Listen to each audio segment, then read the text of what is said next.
excuse me for the hacking. I'm still getting over COVID. You have COVID?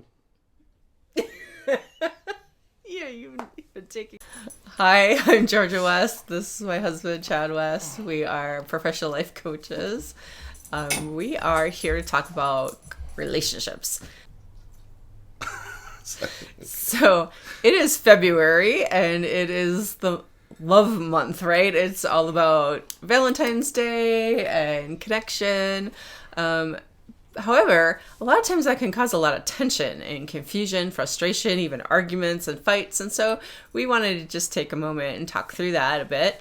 A lot of times our ideas about what a holiday should be is based on how we grew up, right? And what we saw in relationships with our parents or whatever. And so for me, growing up, it was always, a box of candy and a dozen roses and taking my mom out to dinner and, just having like a really nice romantic evening. And so that was my expectation. Whereas like my husband, he grew up and he's just like, holidays aren't a big thing to me. Like that's just not something he does.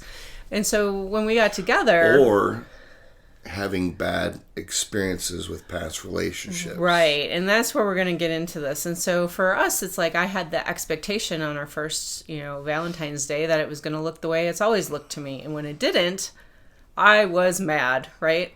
And his response was, of course you're mad, because everybody gets mad on Valentine's Day. Everybody throws a fit and has a hard time and, was explosive. And so after we got past that initial reaction, we sat down and talked with each other a little bit and realized we had what we call silent expectations, right? He had an expectation, I had an expectation, but we never discussed it with each other. And we find that a lot of couples that we talk to do that. So they have an expectation on what they think something should look like, but they've never concretely communicated it. And a lot of times I'll even get resistance from somebody. They'll say, well, they should know. Well, should they?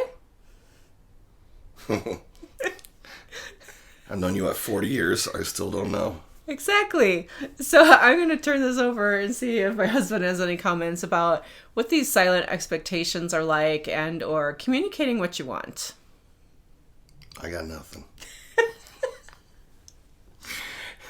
A lot of times, for example, in coaching with some people, I've had some people that they go through and they've had bad experiences with past relationships. And therefore, trying to be forced to be romantic and, the flowers and, it's that forcing that crap, I'll say, on some guys, girls too, that whatever, they want it to look a certain way. And for the other person, they don't know how to give them what they want or what they're expecting without that clear communication. And what's wrong with communicating?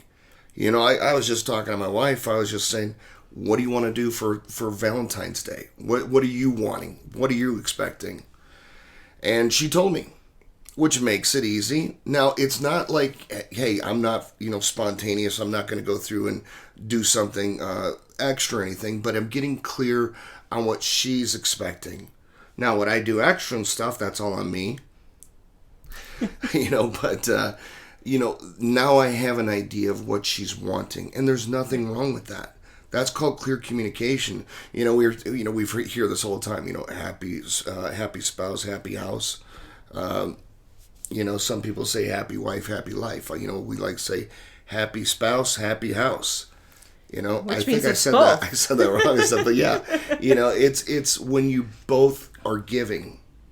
You're both giving 100%. It's not just making your wife happy and stuff. It's creating that mutual communication of what we're expecting. When she turned and she asked me what I want, that made it real simple. She goes, well, great. I don't even have to go out of the house for that. I was like, exactly. Guys are easy that way.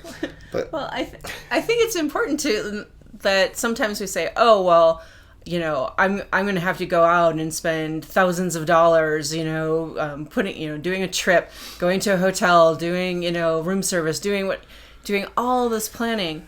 And you know what? That may be great if that's in your budget and that makes sense. But I actually had somebody come to me and say they were really mad that person blew like $5,000 on Valentine's Day, and all they wanted was a card, they wanted compliments, and they wanted to spend time together. That was it, just spending the time together. Where the guy was running around like a chicken with his head cut off, trying to make everything perfect and everything look perfect. And she was just like, dude, like, all I want is just time with you and words of affirmation, and I don't want you to spend more than $50. And again, it's just coming from that. Now, other women would be like, heck yeah, I want, like, him to dote over me and spend all this money. But it depends on what your love language is, and I know that's a very popular thing to talk about, and you can look online and Google what that is as far as buckets and labels and whatever else. But it is this idea of saying, what is it that your significant other really looks at as their way of expressing love, right? So for me, it's time, right? So he knows that, and so he's like, okay, I'm going to make sure that I carve out a certain amount of time for her on any particular holiday, because I know that's her love language. That means more to her than a gift or, words of affirmation or anything. Her number one thing is time, right? My husband, he's naturally an acts of service person. So he loves to give and do things for people. That is just him. So he's the one that's shoveling snow up and down, all the neighbors' driveways and doing those kinds of things. That's his natural thing. So it's us learning for each other. So for me, doing an act of service, that's going to speak to him more so than anything else, right? So again, it's just really understanding each other, not having those silent expectations or assume the other person knows, communicating what you want. So for those of us that, are not millionaires or whatever, and we say, let's keep it real, right? So keep it within the budget of your household. Don't cause additional strain by over extravagance. Be honest with the expectation. If you're somebody who's like, well, I want to go to Italy and he knows that, and you have $5 and you're both unemployed, that's not going to work, right? So we need to keep it real. We sometimes will do contests with people and they say, well, I can't afford Valentine's Day. And I was like, really? So it might be something as simple as, picking a room and locking the kids away into their rooms and let them play and say, you're going to give us 2 hours to watch a movie without interruption, right? Unless it could be something as simple as that. I mean, you can go into the park. You could go, there's a million things. Take a drive in the mountains. If you don't have mountains, take a country drive, whatever. Go see something that you don't normally see. Go down by the lake. Go to a museum. There's literally so many things that you could do that doesn't cost money. So I don't understand why people are always freaking out. Use your imagination. Have fun. Like I said, communicate. Find a poem that you want, print it out and hand it to her. I know one time we went on a date and we said we're going to watch a movie at home. And then we went out and we went to a grocery store that services soft serve cones for 59 cents. And we grabbed cones and we walked through a park together holding hands and, telling each other how much we care and the things that we love about each other. I mean, it was just a great date and it cost us less than $2, right? So it's really, coming up and being creative, but it doesn't have to be extravagant. It just has to be something that will communicate to your significant other that you care for them, that you love them. And then I personally would like to challenge people that sometimes I hear, well, yeah, he does great or she does great on holidays, but then it sucks the rest of the time, right? And so we should use these opportunities to communicate with one another and to connect, but also to say, how do we make that a daily thing? How do we include that in our lives so that it's all the time? And that's something that my husband and I do really well, and he does fantastically, to the point where holidays aren't as big of a thing to me anymore because I know that he's going to treat me that way every day. And so with that, future happy Valentine's Day. Tell us your thoughts, your ideas, your opinions, and if you want any assistance in making sure everything goes smoothly, let us know. And we're happy to assist. And with that, we're signing off from the Magic Mentors, and have a great week. Peace. That I was thinking. Right. What you thinking? So just give me a minute now to get back focused on this.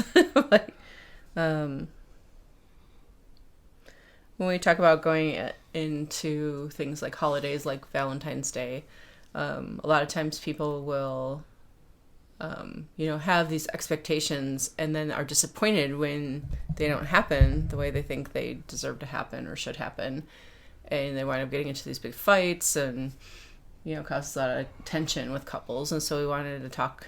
And then maybe for you, jokingly or whatever, just be like, girl, ladies, we're not mind readers, right? Like, and communicate what you want. Make it as clear as day to us. Give us a wish list or an Amazon list or, That's what you want to communicate? Well, don't you think? Perfect. And then I had record going the whole time.